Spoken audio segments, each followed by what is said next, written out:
Kumakalat ngayon sa internet ang iba't ibang mga posibleng pangalan na sumali dito sa PBA draft.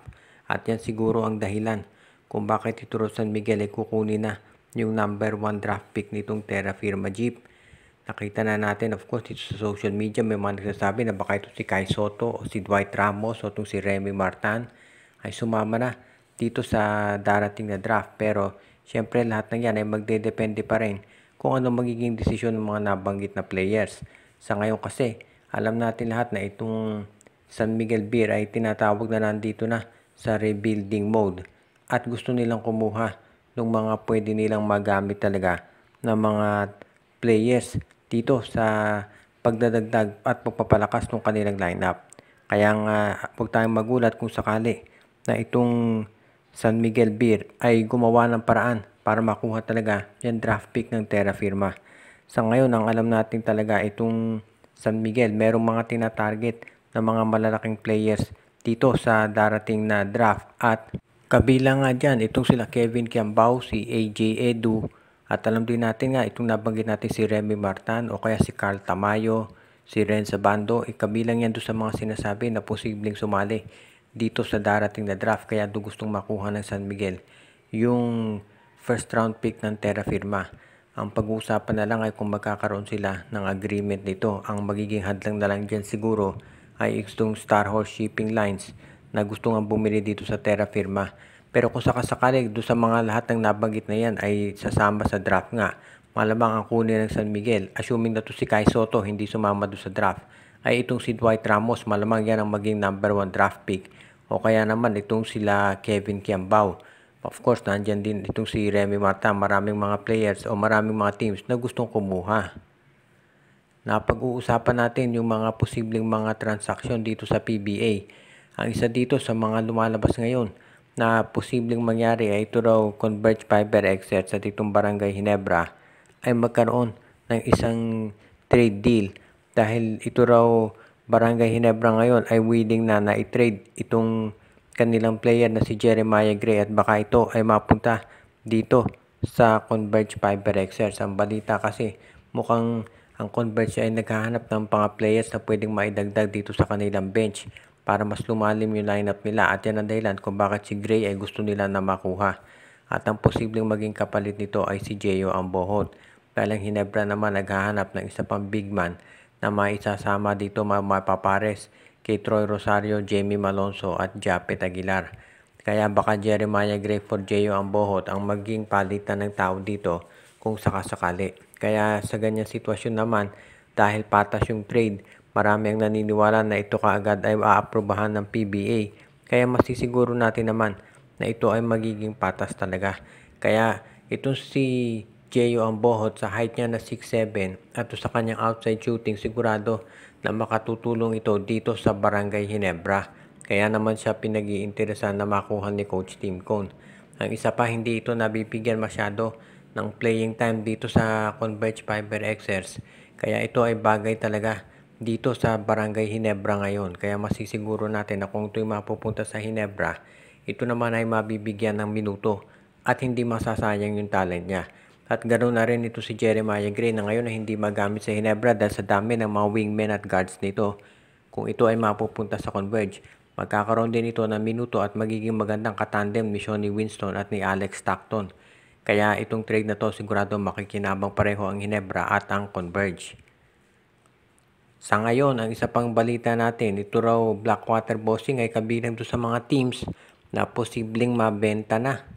Alam na natin yung lumalabas na report na itong Terra Firma Jeep daw ay bibilin itong Star Horse Shipping Lines. At ito namang Northport Batangas interesado raw na bilhin itong Strong Group Athletics. Pero ngayon lumalabas na yung report na baka pati raw ang Blackwater Bossing ay ibebenta na rin. Kung inyong matatandaan, noong dati nung merong PBA 3-on-3, hindi sumali itong Blackwater Bossing dahil kulang sila sa budget. So yan na ang patunay talaga na medyo nagtitipid talaga itong Blackwater Bossing dahil sa totoo lang naman ang gastos mag-maintain na ng isang PBA team, daan-daang milyon ang kakailanganin mo dyan. Kaya nga ngayon, walang magugulat kung itong Blackwater talaga ay ibebenta na. Ang magiging tanong na lamang ay kung sino ang bibili. Actually, ang lumalabas na pangalan din dyan ay itong Strong Group Athletics. Kung pag-uusapan naman yung pondos, kaya naman ng Strong Group bilhin pareho itong Northport at Blackwater. Pero maraming insiders ang nagsasabi na isa lang dyan ang bibilin talaga nitong Northport, nitong Strong Group. At malamang daw ito ay ang Northport. Pero sa ngayon, kinakailangan lang natin pag-aralan na kung itong Blackwater ay ibebenta. Ang tanong, yung kayang draft pick nito at yung mga top players katulad ni Bearfield at ni Christian David ay ite-trade muna dito sa MVP Group o mananatili sa kanilang lineup. Iyan ngayon ang pinag-aaralang mabuti nitong management at pati na ng mga insiders na nagsusubaybay dito sa Blackwater Bossing.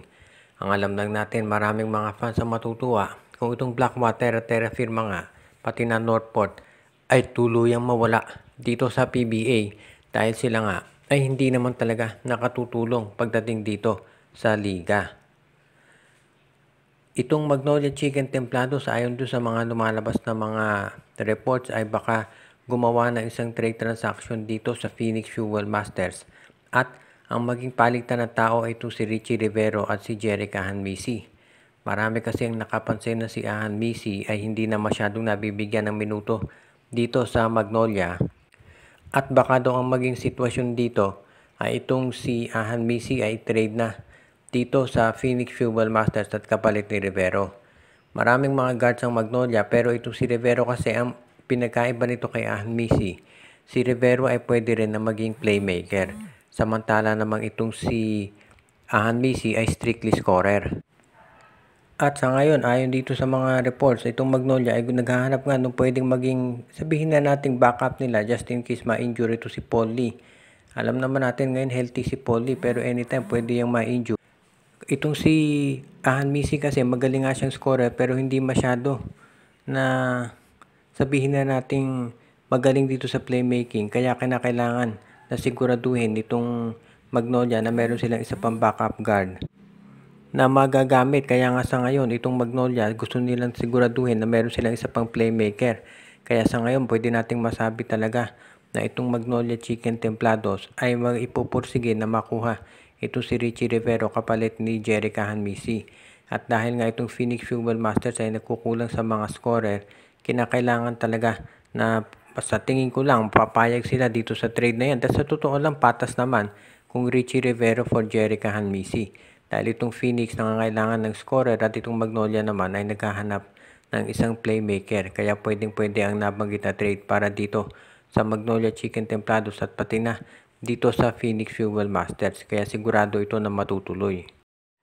Shoutout kay Archie, kay Neil Ora, kay RG Bueno at Dalina family, Joshua Giray Espejo at Rosales family, kay Anthony Alon, Ireneo Salangsang, Katsakino Dukusin, Dalmacio de Guzman, kay Enju, kay Dexter Domer, binabati din natin si Malyari Mascarinas at ang iba pa nating mga taga-subaybay.